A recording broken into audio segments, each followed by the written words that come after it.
Car companies must continually evolve or face extinction. Just ask Ford.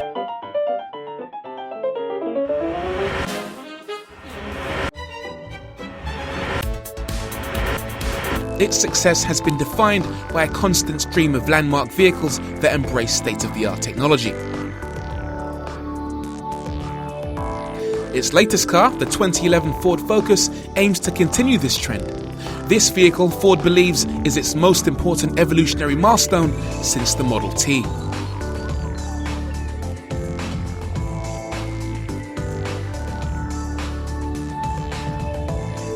Okay, first impressions. Ford isn't trying to reinvent the wheel here. On first glance, it's immediately recognizable as a Focus. But there are a couple of new additions. New front and rear headlights, new bumpers, and lots of swooping, swooshy bits that I think make the car look a little bit too fussy.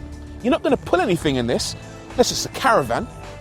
One thing I don't like, however, is the boot. Check this out. You open it up, and it goes so high. I'm nearly 6 foot tall, and I have difficulty reaching the tailgate. It's so high. If you see a lot of short women driving around with the boot open, it's because they got a 2011 Focus. Its exterior design might not be particularly progressive, but inside, Ford's definitely been embracing technology, but not always in a positive way. Unlike American Ford Focus cars, the current UK model doesn't use a touchscreen. Instead, the car's dashboard is littered with hundreds of buttons, more than you'd find on the average laptop keyboard. Ford plans to replace this with its touchscreen sync system in 2012, which will bring with it internet access, advanced guidance, and voice recognition. That said, the Ford Focus does currently include some very progressive technology that forms part of its driver assistance pack. Just above the center console, behind the rearview mirror, is a very special housing which contains cameras and radar systems. Now, one of its jobs is to scan the road ahead and look for road signs. If I'm driving through a particular speed zone, it can analyze the road ahead, look for the sign, and if it spots something, it will display that sign on the display right in front of the instrument binnacle. At the moment, it can only be used to recognize speed limits and no overtaking signs, although Ford says it can be developed to recognize a much wider variety of signs in the future. The cameras in the driver assistance pack aren't just there for looking out for road signs. They can also watch the road ahead to detect dangers. If they spot someone or something in the way, it will automatically apply the brakes to prevent you from smashing your car or someone's face. Observe. I'm going to demonstrate this by driving towards that yellow and white obstacle up there. That's going to represent a stopped car or a child or an elephant or something in the way while I'm distracted. Imagine I'm driving along, there's a pretty girl. Hey, what's up, baby? I'm in a brand new Ford Focus, not paying attention. The Focus automatically applies the brakes for me, switches off the engine, activates the hazard lights to alert people behind me that I'm being a complete idiot, and all's well that ends well. If you thought that was cool, then check this out. This car has a feature called Lane Keeping Assist. It uses the cameras mounted on the windscreen to consistently monitor the road ahead for lane markings. If it thinks you're drifting out of your lane, i.e. you're not indicating and you're not actively turning the steering wheel, it will do one of two things.